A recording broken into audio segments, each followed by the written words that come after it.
There was one part in your book I really enjoyed of you talking about C.S. Lewis, and Publisher Weekly said this about him, that he, as an adolescent, and of course C.S. Lewis we know from Mere Christianity and Lion, the Witch, and the Wardrobe. I mean, this man is brilliant.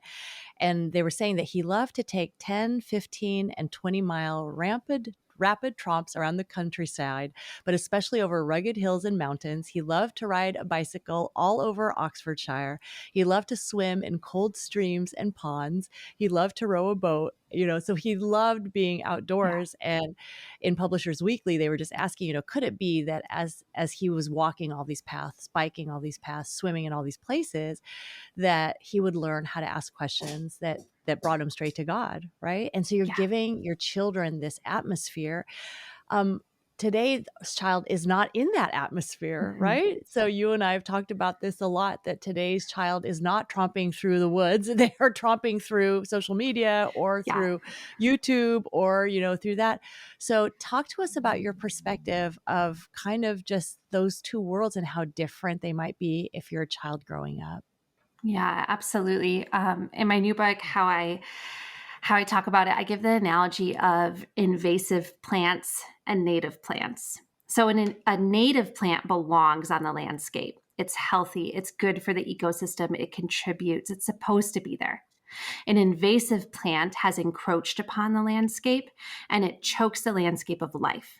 Mm. And so I use that analogy to talk about technology, because with invasive plants, they were actually introduced with good intentions. They were brought over from foreign lands to give this exotic beauty to gardens, and then they got out of hand.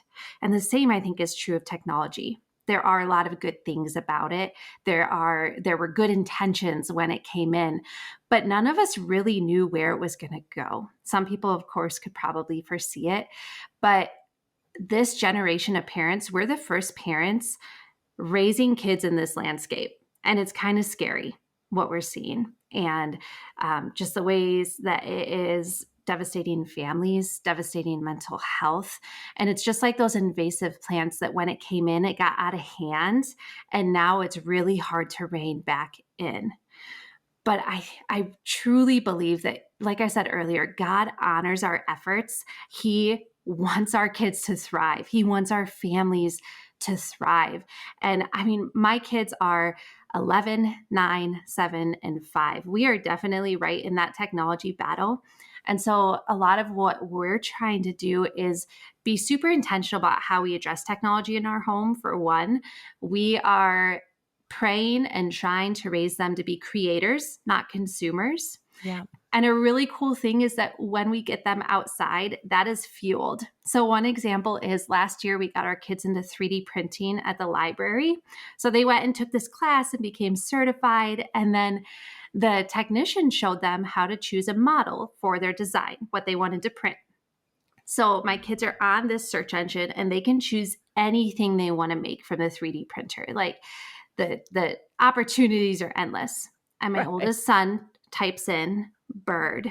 And Yeah, the I was gonna first say, like, thing, toad. I'm picturing him yes, like yes. toad. So the first thing that he made was this adorable little bluebird that now sits in our Aw. windowsill. And it just reminds me all the time that, first have them outside. That's where the creativity is going to come from. That's where they connect with their creator. And then some technology is absolutely okay. But first, have them outside. Make that the priority.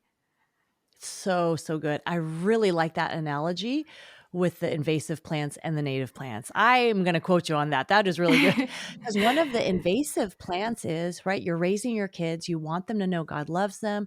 You want them to know God's the creator. And then all of a sudden you're like, wait a minute, where did you get this idea? And they're like, Yeah. oh, I've been watching YouTube for 3 months. And that's how I've gotten this idea.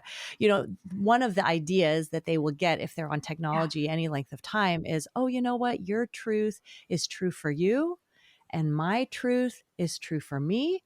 And we have different truths. And really what we're saying is we have different beliefs. It is not the real truth is the real truth.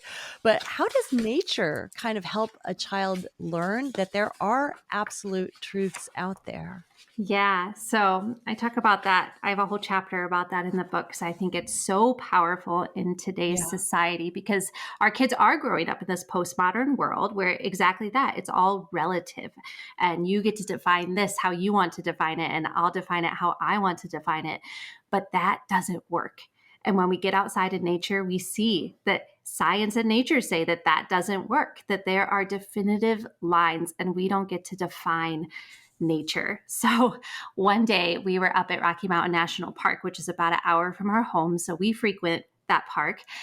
And we were just out exploring this area. We've been so many times before. And my husband Grayson took the boys and they headed out ahead of my daughter and me, and they went to the lake.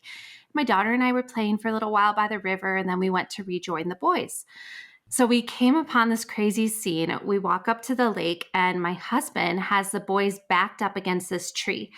And there is a yearling moose in the water, like right by them. And Mama Moose is coming with her ears pinned back, which means she's angry. And thankfully, my husband knows what to do around wild animals. He grew up around wildlife. So he had gotten the boys out of the way so that Mama could get back to the baby and get on their way. But what that really shows us when we have these encounters, that has not been our only moose encounter, is that we don't get to project anything on nature. We don't get to define it. I don't get to tell that moose, hey, you're a nice moose. You're not going to attack us. No, that moose is wild and it's going to do what it's going to do. And so I think that nature is so powerful that when we give our kids those experiences, they just learn that naturally. They see that the world operates in certain ways and that in creation there is Right. order and there is a reason. And there's this one quote that I use in the book that I love from George Orwell's classic novel, 1984. He said, "The solid world exists. Its laws do not change. Stones are hard, water is wet." And I think that God has created nature just that way to show us, like, He made it how it is. We don't get to redefine it. Yeah. That is awesome because when kids are in nature, they realize that. But Mhm. when kids are only on technology, then it seems like, "Oh, yeah, everything's up for grabs. We can just Yeah. say whatever we think." But I love that, "A stone is hard and water's wet." Yeah. You talked earlier about mental health. What Mhm. kind of I know a lot of people are listening and their children or maybe they themselves are struggling with mental health issues. What have you found personally? And then just in you studying the subject, how does being in God's creation help us with our mental health? Yeah. So after we had our fourth child, our daughter, I had a pretty intense season of postpartum depression for about a year after having her. And that was new to Yeah. me. I didn't really have that much with the boys. And so it took us a while to even figure out what was going on. And once we had put a name to it and figured out what it was, I began finding healing in nature. And now I can actually look back on my life and see other seasons where I was struggling just with different challenges growing up. And what I see is that I went to the outdoors. And so I think that God naturally draws us into his creation because he has made it to be healing and restorative. And in a way, like when we go out in his creation, we're able to sort our thoughts and we're able to gain perspective. And I think that that's something that, in a way, we can only get when we're out in his creation. And so the Bible tells us to think upon everything that is lovely and good and true and noble and right. And we can help our kids to do that when we get them out in creation. And it's not only faith that says this, science is looking at it too. And there's so many studies that show that time outside is healthy for us physically and mentally. And one example I love is that so if you're in a forest, if you're surrounded by trees, the air is so much cleaner out there. And it's because we actually couldn't breathe without trees. Trees are the natural filter for our atmosphere. Without trees, we could not breathe because they are constantly filtering the air on Earth. And so when we're out in the forest, the air is so much cleaner and clearer.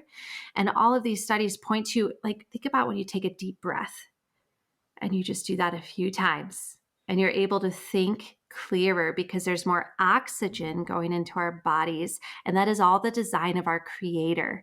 So when we're out in what he has made, like he has just made this whole wilderness and nature and all of this to help us to take every thought captive, align it with his word, and be able to think more clearly and have healthier thought patterns.